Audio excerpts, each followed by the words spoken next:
এখানে প্রায় প্রত্যেক বছরের টুর্নামেন্ট হতো 2006। এই যে ব্রিজটা দেখছেন, এই ব্রিজটা 2002 সালে নির্মাণ হওয়ার পর এখান থেকে আমরা দাবা খেলা শুরু করি 2002 সাল থেকে। প্রথমে অল্প কয়েকজন মেম্বার, ওই 8-10 জন হাতে গোলা মেম্বার নিয়ে আমাদের খেলা শুরু হয়। পরবর্তীকালে আস্তে আস্তে মেম্বার বাড়তে থাকে এবং 2006 সালে আমরা formally Gariahat chess club registration করি। এখান থেকে ভালো ভালো প্লেয়ার তৈরি হয়েছে, সুতরাং সব দিক দিয়ে দেখতে গেলে ক্লাবের একটা নাম সবাই জানে, এখানে মানে ওয়েস্ট বেঙ্গলের সকলেই জানে। গড়িয়াহাট চেস ক্লাবে যে কেউ দাবা খেলতে পারে, এইটাই একটা এর ম্যাজিক। আমাদের এই চেস ক্লাব গঠনের উদ্দেশ্যই ছিল দাবার প্রচার এবং প্রসার।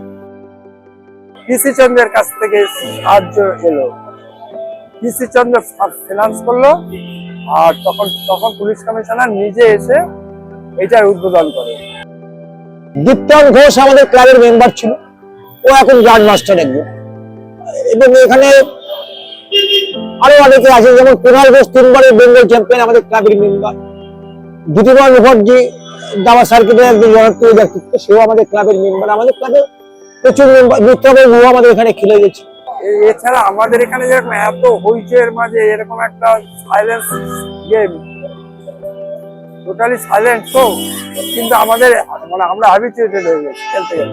কলকাতার একটা ব্যস্ততম জায়গা গড়িয়াহাট জংশন, তো এখানে এই যে দাবা নিয়ে যে মাতামাতিটা, দাবার চেস ক্লাব, গড়িয়াহাট চেস ক্লাবের মাধ্যমে যেটা হয়েছে, সেটা হওয়ার মূল কারণই হচ্ছে এই জায়গাটাই একটা বৈশিষ্ট্যপূর্ণ জায়গা।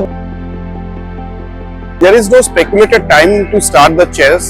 Basically, as and when people are there, আমরা দেখেছি সকাল 11টা থেকে আমরা এখানে চেস খেলা শুরু করেছি, মানে শেষ হতে হতে এটা মোটামুটি 11টাও বাজে।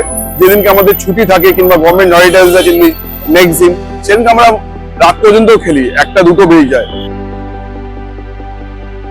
আমাদের এখানে কিন্তু শেখানো হয় না, কিন্তু প্র্যাকটিসটা দেওয়া হয়, যার জন্য বাচ্চারা আসে। নবনালন্দা স্কুল, সাউথ পয়েন্ট, এইসব জায়গা থেকে বাচ্চারা আসে। সাকসেস স্টোরি এই ক্লাবের একমাত্র যখন নাকি এসেছিল নাকামুড়া যেদিন এসেছিল, ওইটা আমাদের একটা সাকসেস। দিব্যেন্দু বড়ুয়া আমাদের এখানে অনেকবার এসছে, বহুবার, ও তো আমাদের এখানকার, কিন্তু নাকামুড়া যখন এসেছিল আমরা খুব ভয় হয়েছিলাম। এখানে অনেক বড় বড় প্লেয়াররা এসে খেলে গেছেন। ওয়ার্ল্ড নাম্বার 2, 3, ওভেসলিসো, নাকামুরা, টিং লিরেন, এরা আরো অনেকে এসেছিল। আমরা এখানটার টুর্নামেন্ট প্রতি বছর 15 আগস্ট করতাম। ইউনিক হচ্ছে এত পলিউশন, এত সাউন্ড, এত কিছু, কিন্তু ইউনিক হচ্ছে আমরা খেলে যাই, আমাদের কোনো ডিস্টারবেন্স হয় না, আমাদের কোনো ব্যাপার নেই। আমরা ইউনিক এই কারণে যে আমরা